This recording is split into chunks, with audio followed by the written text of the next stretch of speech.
plateau d'Anonymal TV. Aujourd'hui, nous sommes en compagnie de Sidi Bentoumi, professeur au lycée Vauvenargues, président du comité départemental, secrétaire de la salle de sport du Défend, mais également l'oncle du célèbre boxeur Souleymane Mohamedi. Bonjour Monsieur Bentoumi, comment allez-vous? Bonjour, très bien, et vous? Ça va très bien, je vous remercie. Merci d'être venu avec nous aujourd'hui. Merci à vous de me recevoir. Je vous en prie, c'est avec plaisir. Juste avant qu'on continue notre échange, je vais vous proposer de visionner un petit reportage. On l'a réalisé il y a quelques mois au Boxing Club Hippo. Ça va nous plonger un peu dans le sujet de la boxe et de ses valeurs. Bon, je vous laisse avec les images. D'accord.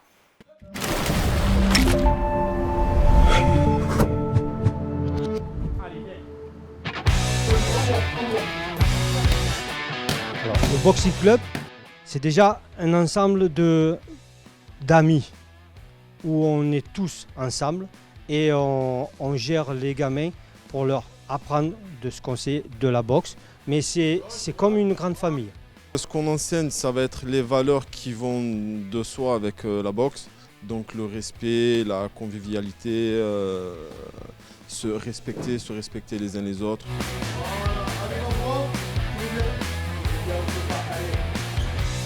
Pour moi, ça a été une bonne expérience. On est bien accompagné avec vraiment des bonnes personnes du coup, qui nous enseignent bien la boxe. Je trouve qu'il y a une bonne ambiance.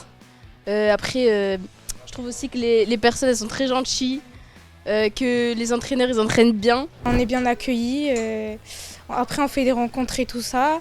Après, les entraînements, ils aboutissent parce qu'on s'améliore au fur et à mesure. Moi, je trouve que c'est bien parce qu'ils veulent toujours nous apprendre plus.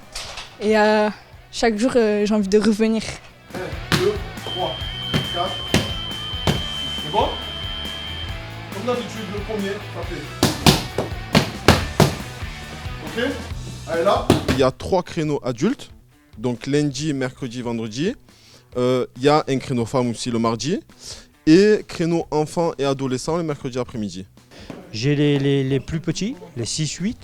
Après, vous avez Ahmed et Kamel qui ont les 8, les 9, 11, 12. Après, vous avez Mehdi qui a les ados. Le Boxing Club est ouvert depuis 20 ans. Ouais. Je suis venu ici, j'avais 17 ans. Donc c'était en 2008, 2007-2008. Que ce soit moi le plus ancien ou les plus jeunes, on est tous pareils. Il y a de toutes tranches d'âge, toute classe sociale, toute religion, toute origine, il y a de tout. Allez, vas-y, décale tout, allez, en bois. Allez, lâche pas. Ce qu'il y a de bien, c'est qu'on a 3 essais. Et dans les 3 essais, on essaye de leur donner l'envie. Jusqu'à présent, tous ceux qui ont fait 1 essai ou 2 essais, ils ont pris la licence à l'année. En fait, il n'y a que du bien, il n'y a que des bienfaits. Voilà. C'est déjà prendre soin de soi, prendre soin de sa santé, prendre soin de son corps, et puis avoir confiance en soi. Et puis on fait que de belles rencontres en fait dès qu'on est ici. Ça peut être qu'une belle expérience.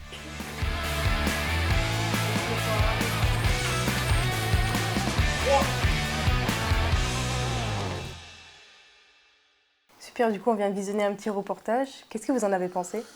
Ça représente totalement l'esprit des clubs qu'on a dans toute la région et dans toute la France. Et en fait, ça transmet certaines valeurs qu'on met en application depuis des années, c'est-à-dire la discipline, l'assiduité et le respect. Oui. Et c'est pas qu'un club de boxe, c'est aussi, on va dire, un encadrement social pour tous les quartiers et pour toute communauté dans les grandes villes urbaines. Je propose qu'on en reparle un petit peu plus tard. On va revenir un peu sur votre présentation. Est-ce que vous voulez nous expliquer un petit peu votre parcours? Alors, mon parcours, j'ai découvert la boxe, je devais avoir 12 ans. J'étais sur Corcy. Enfin, j'habitais à la ZUP, mais je suis natif de Corcy à la base. Et c'était des salles qui n'étaient pas encore toutes réglementées. Il y avait celle du Sextus, c'était la seule sur Aix-en-Provence. Et même tous ceux de Marseille venaient jusqu'à celle du Sextus. Et ils prenaient principalement que des gens qui étaient pros ou autres. Donc c'était pas encore vraiment dans le cadre social. Donc j'avais fait quelques années sur le centre social de Corcy. Et après, j'ai voulu découvrir un encadrement, on va dire, plus sérieux. Et on m'a orienté vers la salle du Défend, le Boxing Club Larbi Mohamedi. Et en fait, c'est là que j'ai fait une belle rencontre avec Nordin, qui nous a encadrés, et qui recevait de grands boxeurs qui étaient connus au niveau national, Europe et même mondial. Et de là, c'est devenu un très bon ami avec qui on a eu une très bonne relation. Et de fil en aiguille, encore une fois, je suis passé secrétaire dans les années 2000 pour lui donner un coup de main. Et aujourd'hui, ça fait 24 ans que je suis le secrétaire du Boxing Club. Et donc voilà. Et après, à la suite, on m'a proposé certaines fonctions, celle de délégué, il y a 5 ans de ça. J'ai commencé par chronométreur, ensuite délégué au niveau régional. Et là, j'avais déjà rencontré M. Poteau, qui est l'ancien président, qui avait eu quand même un mandat qui avait fait 5 mandats de 4 ans, donc 20 ans, en tant que président du département 13 et du régional, PACA. Et là, en fait, il voulait prendre sa retraite et il m'a fait la proposition de me présenter aux élections, d'être au moins dans l'équipe du comité directeur. Et à ma grande surprise, j'ai été élu en tant que président à la fin. Donc voilà, dans les grandes lignes. Et du coup, vous êtes aussi professeur, vous pouvez en parler un petit peu plus? Oui. Je suis enseignant au lycée Vauvenargues d'Aix-en-Provence, en centre-ville. J'enseigne une matière qui n'est pas très connue, qui est en pro, et c'est le génie civil, construction, économie. En fait, on forme les futurs collaborateurs d'archi, techniciens en bureau d'études ou conducteurs de travaux. Et donc voilà, c'est un métier pareil où je suis arrivé il y a 10 ans de ça, parce qu'avant ça, j'étais à mon compte. Et en fait, on m'avait proposé un remplacement et du remplacement, c'est passé à des CDD et ensuite concours, titularisation. Et c'est un métier qui me passionne beaucoup parce qu'on retrouve un peu c'est les valeurs et la passion qu'on a dans la boxe, c'est-à-dire de transmettre un savoir, donner un sens à la vie à certains jeunes. Donc là, indirectement, je le faisais à mi-temps avec le Boxing Club et là, je le fais à plein temps avec l'enseignement et le Boxing Club. C'est super, mais du coup, vous êtes président, secrétaire, également professeur. Voilà. Comment vous gérez ces différentes responsabilités? C'est un peu compliqué, mais quand on est passionné, on trouve le temps. On trouve le temps et il faut dire ce qui est. J'ai quand même un peu de temps par rapport à mon métier. Donc, du coup, je profite de ces disponibilités pour pouvoir donner de mon temps libre aux différents clubs et jeunes de la boxe. Et vient d'où cette passion, justement? Cette passion, c'est la solidarité que mes parents m'ont inculquée, tout simplement. Comme je vous ai dit, j'ai grandi à Corcy. Ma mère et mon père m'ont toujours appris qu'il faut être là pour les autres. Il faut se soutenir, quelle que soit la confession, quelle que soit l'origine. On était tous là ensemble à s'entraider dans le quartier. Dès qu'il y en avait un qui a un problème, tout le monde était là. Donc voilà, et c'est une culture que mes parents m'ont inculquée et dont j'en suis fier. Ouais, super. On a pu revenir un peu sur votre présentation. Je vous propose qu'on revienne sur vos fonctions. Okay. Notamment, vous êtes président du comité départemental. Exactement. Est-ce que vous pouvez nous expliquer un peu en quoi ça consiste? Alors, président de comité départemental, ça consiste à encadrer et suivre les différents clubs d'un département. On est là pour les aider dans différentes démarches, pour pouvoir les accompagner et pour pouvoir soutenir les différents clubs et boxeurs dans leur avancement en amateur et en professionnel. Et du coup, c'est quoi les principaux clubs de la région? Alors les principaux, on va parler d'Aix-en-Provence vu qu'on est à Aix. Donc les principaux clubs, comme je disais, je vais parler de celui où je suis secrétaire, c'est le Boxing Club Larbi Mohamedi. Ensuite, il y a le Boxing des Hippos avec Boisa qui gère ce club. Pareil, j'avais fait aussi quelques années avec lui et je le connais depuis, il m'a vu grandir lui aussi. Ensuite, il y a le Napa Box qui est sur Venelle, qui est géré par Abdelachour. Et enfin, il y a le Iron Jib, qui est géré par Najib Mohamedi, qui est au Z5 à Aix-les-Milles. Il y a quelque chose qui les différencie, ces différents clubs? Oui et non. En fait, ils ont tous la même ligne de conduite, c'est de transmettre un savoir et une passion. Après, l'un va faire plus du pro, l'autre va faire plus de l'amateur, mais ça reste la même ligne de conduite. On est là pour les jeunes, pour les clubs, enfin pour les boxeurs. Et on est tous dans la même optique, c'est-à-dire aider ceux qu'on peut aider. Et vous pensez que la boxe, elle est assez populaire dans le sud de la France? Très populaire, mais pas assez développée. Elle est très très populaire, on a un très beau vivier dans le sud. On a beaucoup de jeunes qui pourraient être de grands champions, mais le problème c'est qu'il n'y a pas un bon encadrement pour qu'on puisse les amener jusqu'au bout des choses. Donc par exemple, un jeune qui voudrait commencer à devenir boxeur professionnel, ça serait compliqué pour lui d'en vivre? Très compliqué dans le sens où en fait les enveloppes pour les combats sont très minces. Et pour se présenter pour des ceintures européennes ou autres, c'est très compliqué. Là, j'ai un exemple en tête. Il n'est pas de Aix-en-Provence, il est de Pertuis, c'est un autre département, mais on s'entend très bien entre présidents de différents départements. Et c'est Reda Kaham qui, lui, ça fait 5 ceintures françaises qu'il fait, parce qu'on ne lui propose toujours pas une ceinture européenne. Et en fait, on a l'impression que c'est un peu une loterie, alors qu'il y en a qui sont totalement légitimes. Enfin, pour moi, au bout de 5 ceintures, c'est pas logique qu'on ne propose pas quelque chose, un palier au-dessus. Donc ça fait partie un peu des freins qui pourraient freiner les boxeurs et aussi les clubs, je pense. Oui, oui. Il y en a d'autres de beaucoup, freins? En fait, c'est la motivation du boxeur, c'est aussi les promoteurs, on a du mal à en trouver, ils sont très très rares, c'est toute une machine qui a du mal à fonctionner et à rouler correctement.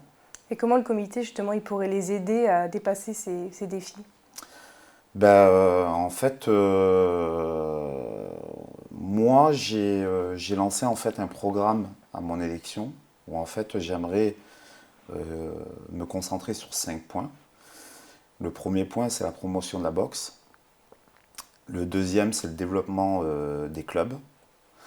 Le troisième, ça va être l'encadrement des athlètes, justement, pour pouvoir les aider à essayer d'avancer et d'évoluer dans le domaine amateur et pro. Ensuite, il y a la promotion de l'éthique sportive, celle qui est le respect, l'assiduité et la discipline. Et enfin, la collaboration avec les différentes instances. On a des aides, certes, de l'État, du département, des mairies, mais moi, je pense qu'on doit aussi aller chercher ailleurs et trouver du mécénat, ce qui ne se fait pas énormément dans le domaine de la boxe. Parce que du coup, j'en ai pas parlé, mais on a la montée en popularité du MMA. Est-ce que vous pensez que ça prend le dessus sur la boxe? Ça y joue énormément, mais faut pas oublier que la boxe, c'est un sport qui est très très vieux, qui a quand même une belle histoire. Et le MMA, je pense que c'est plus un effet de mode, et que la boxe, là, c'est pas un effet de mode. On parle de siècles, là. Il y a un siècle d'histoire, quoi. Vous avez des personnalités qui vous ont plu quand vous étiez petit et même maintenant? Quand j'étais petit, Tyson, Mohamed Ali, c'était les deux grands noms qui ont marqué ma jeunesse. Même encore aujourd'hui, je m'intéresse à ces deux boxeurs parce qu'on découvre des choses qu'on ne savait pas forcément à l'époque. Et voilà. Et là aujourd'hui, il y a des boxeurs, oui, il y a des boxeurs qui sont très intéressants. Mais voilà, on ne va pas favoriser, on ne va pas donner des noms spécifiques pour éviter de faire des jaloux, mais il y en a quand même des pas mal en France. Oui, je comprends. Je vous propose qu'on revienne un peu sur le reportage qu'on a vu tout à l'heure. J'ai plus les mots exacts, mais je me souviens que le coach, il parlait il y a tous les sexes, il y a toutes les religions dans une salle de boxe. Qu'est-ce que vous en pensez? Vous êtes d'accord? Moi, je suis totalement d'accord. Je suis totalement d'accord.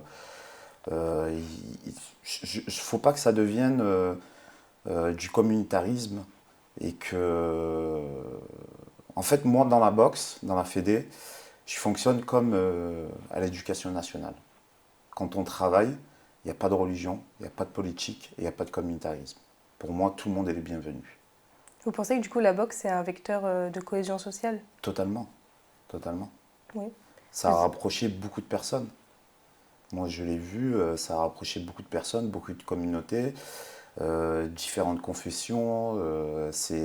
Quand on est dans une salle de boxe, on est un tout. On n'est pas juste une religion, une politique. Moi, j'ai vu des boxeurs être très bons amis et qu'ils étaient de deux partis politiques totalement opposés, hein. Donc, non, c'est quelque chose qui est vraiment bénéfique pour les gens. Est-ce que justement vous avez une expérience ou une anecdote à raconter sur un élève ou un qui pratique la boxe qui a vu sa vie un peu changer, son quotidien changer grâce à la boxe? Alors, oui, il y a beaucoup d'exemples. Là, tout de suite, il y en a deux qui me viennent en tête. Il y a celui de Souleymane Mohamedi, qui lui, à un moment donné, se cherchait scolairement et qui commençait à entrer dans un décrochage scolaire. Et il a eu l'intelligence de s'orienter dans le sport. Et ça lui a permis de rentrer dans une formation où il a pu passer un diplôme sportif qui est le DEGEPS, qui est équivalent à un BTS. Et ça, il a pu le faire grâce à la boxe. Et en fait, il a fait une spécialité boxe et maintenant, c'est un entraîneur et coach sportif professionnel, en plus d'être un boxeur professionnel. Le deuxième exemple, c'est Bruno Suras, qui est champion d'Europe. Lui, je pense que ça l'a aidé énormément parce qu'il était dans la boxe déjà très jeune. Il avait commencé sur Marseille avec son entraîneur qui est surnommé Kaiser. Et cette assiduité et cette envie de réussir, je pense, l'a amené à entrer en école de droit. Et maintenant, il fait une école pour devenir avocat et se spécialiser dans le droit sportif. Donc il y a de beaux exemples, il y a encore plein d'autres exemples. Même moi, le premier, je suis un exemple de la boxe. Si ce n'était pas ce mental qui m'avait été donné par les entraînements, j'aurais jamais continué mes études, j'aurais jamais été jusqu'à là où je suis aujourd'hui. Je ne vous ai pas demandé, mais vous avez déjà pensé à devenir professeur de boxe? J'y pense. J'y pense là justement et je pense que je vais suivre les pas de Souleymane. Parce que je suis en train de me poser la question, est-ce que je ne passerai pas ce fameux diplôme pour devenir entraîneur, histoire de pouvoir encadrer. Mais là, dans la salle où on a déjà deux bons entraîneurs et pour plus tard, pourquoi pas. Et voilà. Pourquoi pas avant justement? Vous y avez pensé avant? Avant, j'y avais pensé, mais là, avec le mandat, le boulot, la vie familiale, c'est compliqué. Donc, il faut un temps à tout. Et tout faire en même temps, c'est pas trop bon. Et je pense que là, j'ai beaucoup de travail pour ce mandat de 4 ans. Donc, je vais essayer de déjà satisfaire tous les clubs et les boxeurs. Et après, une fois que j'aurai fait déjà un gros boulot sur le département, là je commencerai à un peu penser à moi. Est-ce que vous pensez que votre travail au sein du club, ça vous aide justement à comprendre les besoins et les attentes des autres structures? Totalement, totalement, parce que je vois les difficultés qu'on rencontre et c'est ce qui me donne envie justement d'aider justement tous ces clubs-là. De toute façon, quand je parle avec eux, c'est des sujets que je connais totalement. Quand on parle d'un jeune qui stagne à un moment donné dans sa carrière, que ce soit en amateur ou en pro, que ce soit au niveau des équipements, que ce soit au niveau des financements, tout ça. Je pense que mes 24 ans de secrétaire dans le club m'ont beaucoup aidé à pouvoir prendre ma place de président en tant que comité départemental. Tout à l'heure, on parlait de mixité qu'on trouve dans les clubs. Est-ce que vous pensez que c'est le cas également dans le public qui viennent assister à des événements comme des galas de boxe? Alors oui, étonnamment, il y a de plus en plus de femmes qui viennent voir, des familles. Pour moi, c'est du 50-50. Y a plus, on ne peut plus dire vraiment, c'est un sport qui intéresse que les hommes. Il y a une totale mixité. C'était le cas également pendant le gala de Souleymane, le 19 octobre. Oui. Il y avait beaucoup, c'était mélangé et je me rappelle, il y avait des gens qui nous appelaient et qui nous demandaient mais est-ce qu'on peut venir, il n'y a pas trop d'hommes ou quoi? Et on leur disait non, mais venez, vous allez voir. Parce que là, c'était quand même le 3e championnat, enfin le 3e gala qu'on faisait au Pasino. Et quand ils sont revenus vers nous en nous disant ben oui, on a été surpris, il y a autant de femmes que d'hommes. Ça réunit tout le monde, il n'y a pas de catégorie. Justement, pour rester dans ce thème des événements, quels sont les prochains événements à Aix-en-Provence qu'on doit attendre? Alors le prochain là qui arrive tout de suite, c'est celui de Abdel Achour Napa Box. Donc en fait, il est challenger pour le championnat de France. Donc c'est une revanche. Il va essayer de gagner cette ceinture. Je lui souhaite vraiment de réussir dans ce projet. Il y a Bruno Suras qui remet en jeu sa ceinture européenne. Et il y a d'autres combats pro qui sont au plateau de Jamel, de Abdel. Et là, pour le 7 décembre, il y a un autre événement qui arrive. C'est avec Najib Mohamedi, où en fait, il fait un très gros plateau, où là, il va mettre en jeu quand même des ceintures internationales, qui est la WBC, WBA et l'IBF. Et il y a Ima Gangora qui est du département, qui va boxer. Et il y a Souleymane Mohamedi qui va boxer aussi pour une IBF. Vous serez présent? Totalement. Je suis déjà convoqué en tant que délégué, donc du coup j'y serai et je ferai mon boulot de délégué et après celui de président. On arrive vers la fin. Est-ce que vous voudriez dire un petit mot qu'on n'a pas pu évoquer pendant notre échange? Que dire, j'espère que beaucoup de monde vont être attirés et curieux de vouloir découvrir la boxe. Je vous invite tous à venir voir justement comment ça se passe dans ces différentes salles. Parce que comme vous pouvez voir et comme on en a parlé, c'est des salles où il y a une bonne ambiance. On a quand même pour une ville comme Aix-en-Provence 4 belles salles. Comparé à d'autres villes où c'est vraiment, je peux vous garantir, on est très bien lotis. Et j'invite toutes les grosses entreprises à essayer de nous faire du mécénat pour aider justement tous ces jeunes. Et j'espère que ça va les encourager. Je vous remercie d'être venu. Merci à vous. Toute l'équipe Anonymal vous apporte tout son soutien. Merci. Et je vous remercie pour votre écoute et je vous dis à bientôt pour un prochain Rencontre avec. À bientôt. Merci, à bientôt.